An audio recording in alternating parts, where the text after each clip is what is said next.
सच्चा प्यार क्या होता है, पार्ट 4 में आपका स्वागत करता हूं। दोस्तों, पिछले 3 पार्ट्स में आपने बहुत ज़्यादा प्यार दिया, क्योंकि कहीं ना कहीं जो चीज़ें मैंने आप सबसे बताई थी वो आपके हमारे हम सब की लाइफ से कनेक्ट करती थी। दोस्तों, ये जो हमारा रिलेशनशिप होता है, अगर हम किसी से प्यार करते हैं, किसी से सच्ची मोहब्बत करते हैं, तो सबसे बड़ी समस्या ये होती है, हमें लगता है कि वो मुझे नहीं समझ रहा है और उसे लगता है कि ये मुझे नहीं समझ रहा है। तो बात समझने में आके फंस जाती है कि कौन किसको समझे। और दोस्तों, इसी वजह से चाहे कितना भी सच्चा प्यार हो, लड़ाइयाँ झगड़े शुरू हो जाते हैं। दूसरा सवाल ये है कि क्यों कोई भी चीज़, कोई भी रिलेशनशिप जो हम लोग स्टार्ट करते हैं बहुत ही अच्छे तरीके से चलता है, लेकिन बाद में उसमें प्रॉब्लम्स आना स्टार्ट हो जाते हैं। तो आज इन दोनों चीज़ों का मैं आपको सोल्यूशन बताने वाला हूँ और ये आपको मैं क्लियर कर दूंगा कि सच में सच्चा प्यार क्या होता है इस पार्ट 4 के जरिए।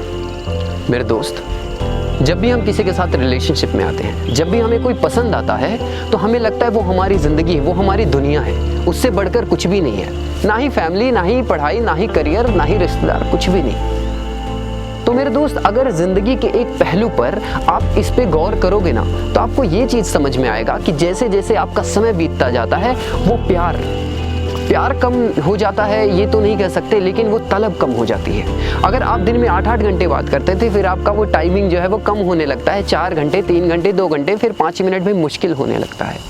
वो इसलिए ना, क्योंकि हमारी जो तलब है वो कम हो गई है, प्यार नहीं कम हुआ है।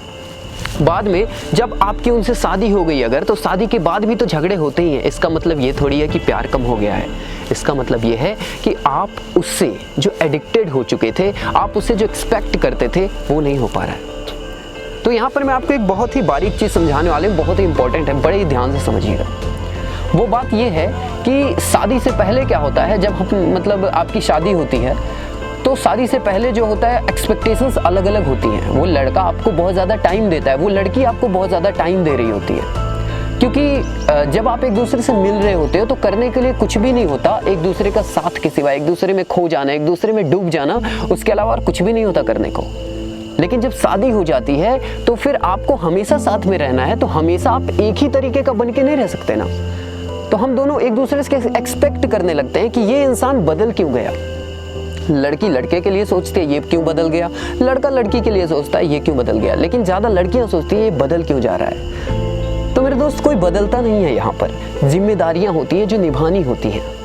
आप अभी सोच के देखो, अगर शादी नहीं हुई है तो कोई जिम्मेदारी नहीं है, पेरेंट्स हैं, सारी चीज़ें हैं, पॉकेट मनी मिल रही है, दिक्कत क्या है। लेकिन उसको भी तो चिंता है कि एक लड़की है जो अपना घर बार छोड़ के सिर्फ मेरे लिए आई है यहाँ पर, सिर्फ मेरे भरोसे पर, तो उसको उसके शौक पूरे करना, उसकी कमियां पूरी करना, वो भी तो उस लड़के की जिम्मेदारी है ना। तो लड़का वो चीज़ निभाता है और वो निभाने के चक्कर में वो बाहर जाता है, पैसा कमाता है, कभी जिल्लतें झेलनी पड़ती है, ठोकरें झेलनी पड़ती है, जो घर में आप जो बैठे हो उनको नहीं दिख रहा है। तो उन्हें लगता है यार ये झल्लाता क्यों है, छोटी छोटी बातों पर रिएक्ट क्यों कर देता है, क्योंकि मेरे दोस्त वो बाहर गया, वो दुनिया भर का टेंशन बोक के घर में आया है, इस वजह से वो झल्लाता है। इसका मतलब ये कभी मत समझना कि आपका प्यार कम हो गया है। तो आपका क्या फर्ज बनता है ऐसे सिचुएशन में कि जब भी वो आपके पास आए तो आप उसको प्यार दो। आपको देख के उसका दिमाग खराब ना हो, आपको देख के उसका स्ट्रेस जो है वो रिलीफ हो जाए, आपको देख के उसे लगे कि यार इस लड़की में से क्या था, मैं सारा टेंशन भूल गया, अपना सब कुछ मैं भूल गया। इसे देख के कुछ ऐसा रिलेशनशिप बनाओ अपना, शादी के पहले तो ठीक है, शादी के बाद भी।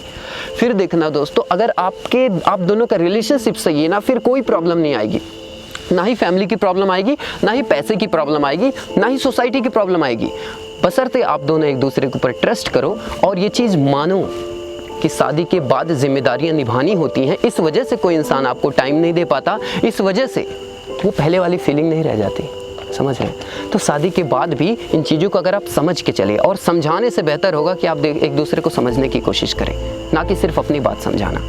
वो भी आपसे प्यार करता है, आप भी उससे प्यार करते हो, तो ये दोनों चीज़ों को मेंटेन करके चलेंगे, फिर देखना ज़िंदगी कितनी हसीन होती है। और अगर जिस भी कपल, जो भी कपल है, मैं पूरी दुनिया का एग्जाम्पल भी दे सकता हूँ, आप एग्जाम्पल्स देख लो, जो भी बड़े बड़े हस्तियाँ हैं, जो दोनों कपल मिलके कोई काम स्टार्ट करते हैं और अच्छे तरीके से जाते हैं, उनका सक्सेस रेट बहुत ज़्यादा हाई होता है, क्योंकि वो घर में भी उस चीज़ के बारे में बात करते हैं, ऑफिस में भी करते हैं, और जो अगर वो 5 साल में उस चीज़ पे को अंजाम देते, तो अगर कपल साथ में कर रहे हैं तो 2 ही साल में, 3 ही साल में हो सकता है। तो सोचिए कितना बड़ा फ़र्क पड़ता है।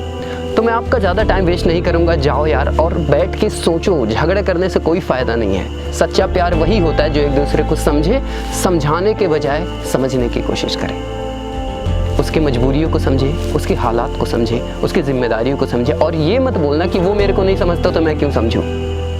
अगर वो बुरा है तो आप भी बुरे हो जाओगे। अगर वो आपसे प्यार नहीं करता मतलब आप भी उससे प्यार नहीं करोगे। अगर शादी करनी है, जिम्मेदारियां निभानी है तो ये सारी चीज़ें देखनी होती हैं।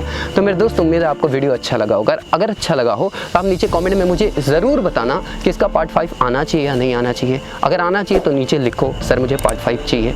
और वीडियो अगर अच्छी लगी हो तो लाइक कर देना, सब्सक्राइब कर देना और बहुत ज़रूरी बात, बेल आइकन को ज़रूर दबाना, क्योंकि अगली बार जब मैं वीडियो बनाऊँगा तो मैं चाहता हूँ आपके पास मेरे वीडियो का नोटिफिकेशन सबसे पहले पहुँच जाए।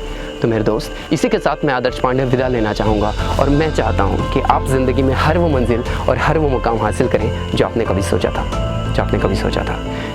अब कुछ करके दिखलाना है, बस आग लगाते जाना है। Wish you all the best. Bye bye.